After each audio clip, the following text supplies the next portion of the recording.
On July 2nd, 1973, a 29-year-old drug boss named Frank Matthews was supposed to walk into a federal courthouse in Brooklyn and face charges that could put him in prison for 50 years. He never showed up.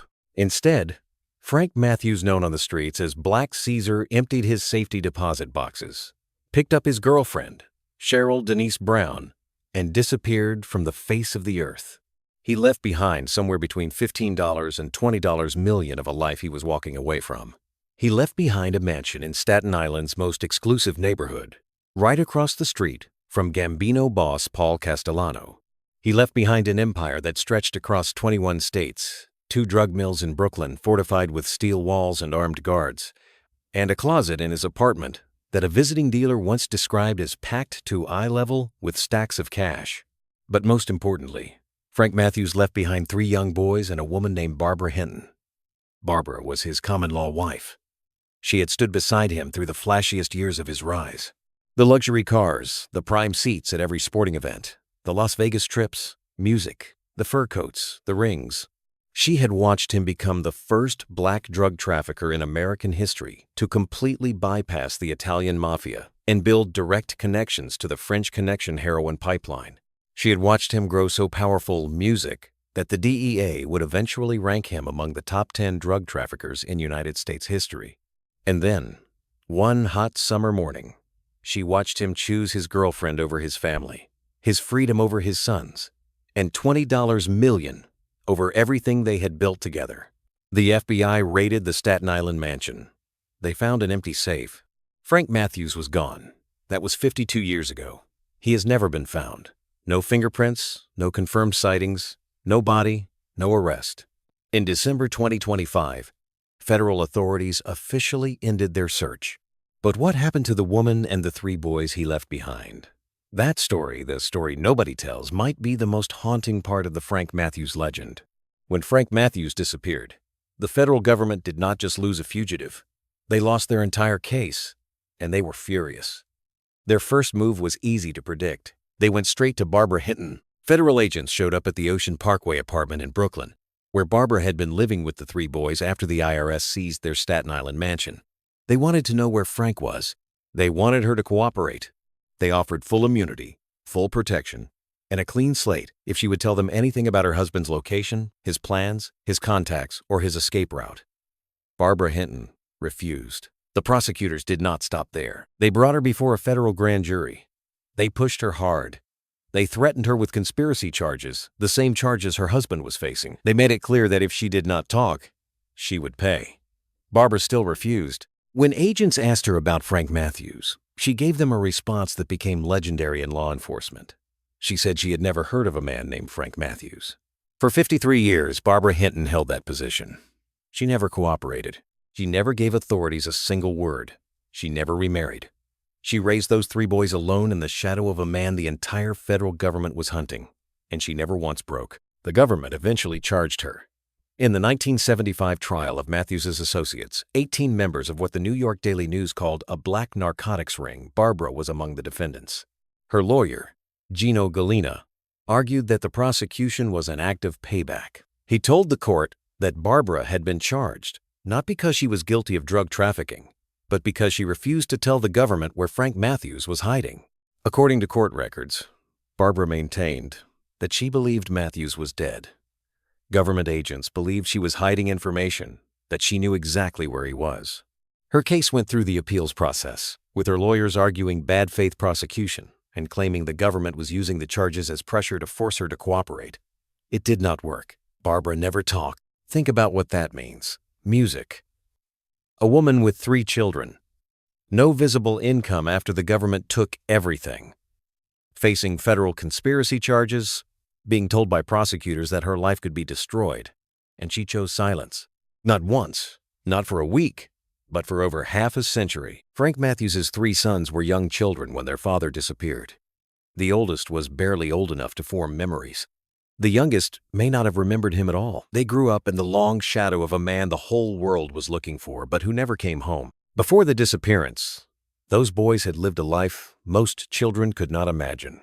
Matthews had hired a private tutor named Keith Diamond to personally teach his three sons not at a school, but at home in 1971, at the height of his empire. Diamond was later interviewed for a documentary about Matthews, and he remains one of the few people who spoke openly about the family's private life. He described a home defined by wealth, loyalty, and an almost unreal level of luxury, all paid for entirely by drug money.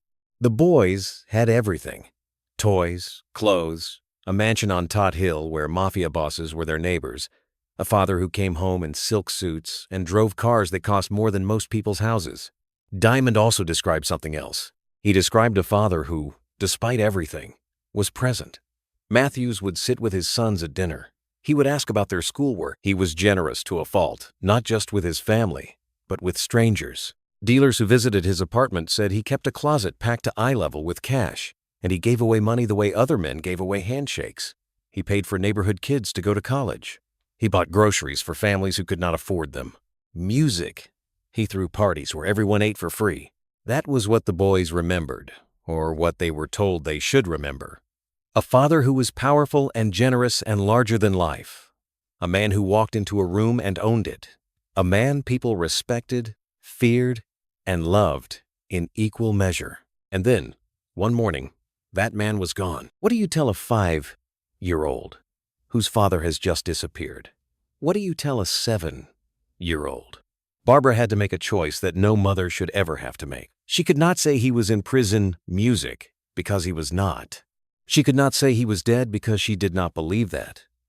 She could not say he had abandoned them because the Christmas packages suggested otherwise. So she said nothing. She protected them the only way she knew how, with silence. The boys grew up with fragments. A photograph here. A story overheard from an uncle or a family friend. A name whispered in a barber shop. They knew their father was famous, but not the way athletes or musicians are famous. He was famous the way ghosts are famous. Everyone had heard of him. Nobody had seen him. As they got older, the questions got harder. Other kids had fathers at their basketball games, at their graduations, at their weddings. The Matthews boys had a legend. They had a name that made federal agents sit up straight. They had a face on a wanted poster that was aging music in a database somewhere, while their real father, if he was alive, was aging somewhere else entirely, in a country they had never been to, living a life they would never know. The cruelest part was not the absence itself. It was the not knowing. If Frank Matthews had died, they could have mourned. If he had gone to prison, they could have visited. But he had done something worse than either of those things. He had left the door open. He had disappeared into a question mark. And that question mark hung over every holiday, every birthday, every moment where a father should have been standing but was not. People who knew the family said the sons handled it differently. Some carried anger. Some carried pride. Some carried both at the same time, furious at a man who had chosen a girlfriend, music, and a suitcase of cash over his own children, but secretly proud that their father had done something no other fugitive in American history had ever accomplished. He had beaten the FBI, the DEA, the IRS, the U.S. Marshals, and the Italian mafia, all at the same time, and he had never been caught. That is a complicated thing to inherit. You cannot spend it. You cannot frame it. You cannot put it on a shelf, but you carry it everywhere. Then it was all gone. The mansion was seized. The cars were taken. The money, whatever Frank did not take with him, was confiscated or spent. Barbara was fighting federal charges. The boys went from being the sons of the most powerful black drug trafficker in America to being the sons of nobody, of a ghost. They never got to confront him. They never got to ask him why. They never got to hear his voice explain what he was thinking on that July morning in 1973 when he chose to walk away from everything. They never got the one thing every child of an absent father wants more than anything else in the world: music, a reason. But here is where the legend gets strange. Over the decades, whispers spread through the streets and through the networks of people who had known Frank Matthews. The stories always had the same shape. Frank was alive. Frank was somewhere warm. Frank had not forgotten his family.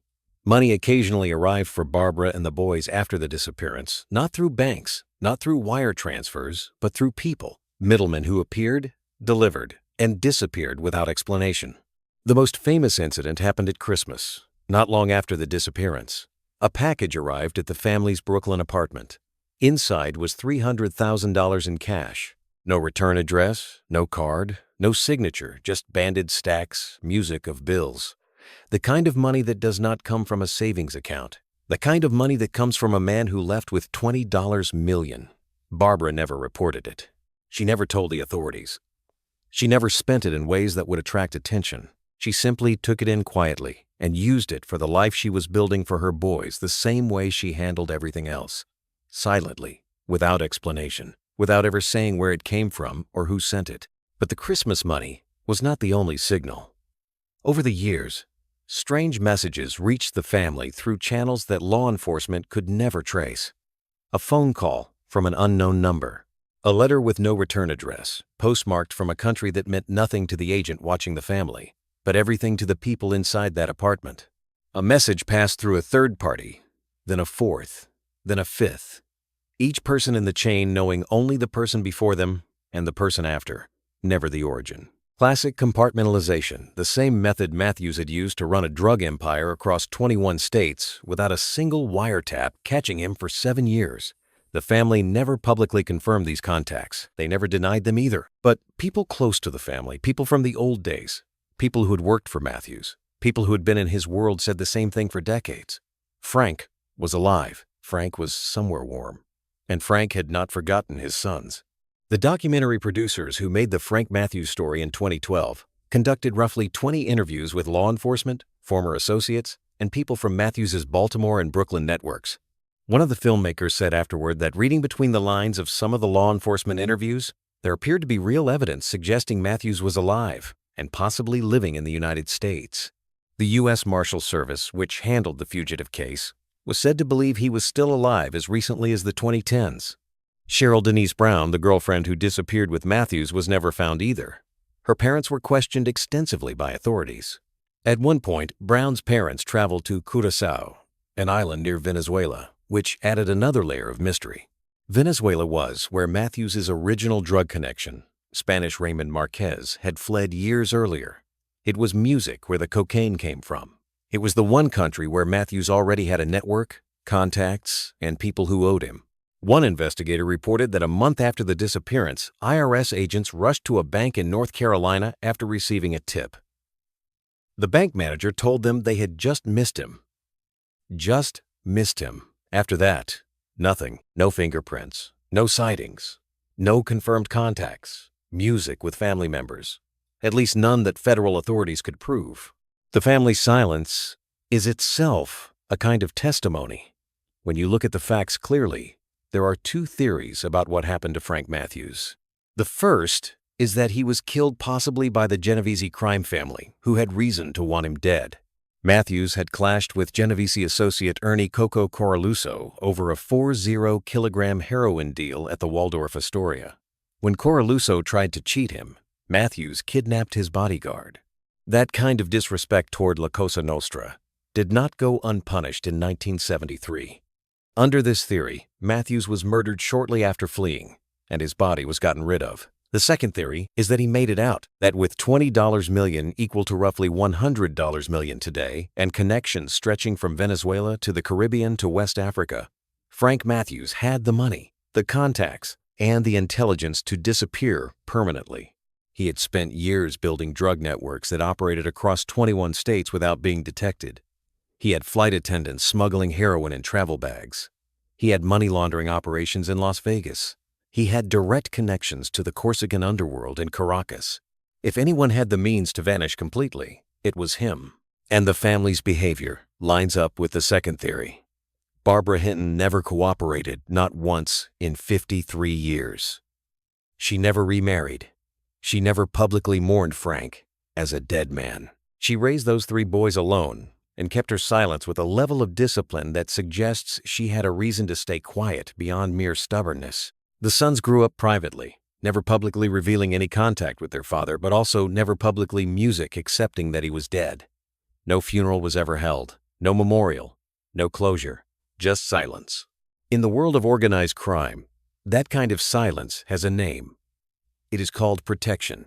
In December 2025, after 52 years, federal authorities officially ended their search for Frank Matthews. The FBI closed the case. the DEA moved on. The $20,000 reward, once the highest in federal history, matching the bounty on John Dillinger, was retired. The announcement barely made the news. A short paragraph in a few outlets, a mention on a true crime podcast. For the federal government, it was just paperwork, the closing of a file that had gathered dust for decades. Music. For the three sons of Frank Matthews, it was something else entirely. If Frank Matthews is still alive, he would be 81 years old. He disappeared at 29.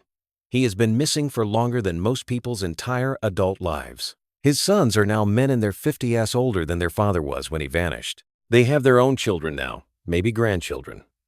An entire generation that has never met the man whose blood runs through their veins, whose name still makes federal agents pause, whose face frozen in a handful of photographs from 1972 stares out from a wanted poster that no longer means anything to anyone except the people in that Brooklyn apartment who watched him leave and never come. Dak. Think about what those sons have carried. Every time they looked in the mirror and saw their father's jawline. Every time someone recognized the last name. Every time a stranger asked what their father did for a living, and they had to decide in a split second whether to lie, change the subject, or tell a truth that sounds like fiction. My father was the biggest drug dealer in America. He disappeared with $20 million. Nobody has found him in 50 years. He might be alive. He might be dead. I don't know.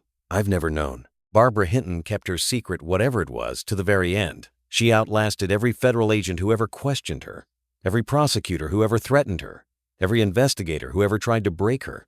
She never gave them a single word. She never gave her sons a straight answer either, or if she did, they never shared it with the world. There is no ending to this story. That is the point. That is what makes it different from every other crime story ever told. Frank Lucas got caught. Nicky Barnes got caught. El Chapo got caught. Even the ones who died, Bumpy Johnson and Pablo Escobar, at least had endings. Their families knew. The world music knew.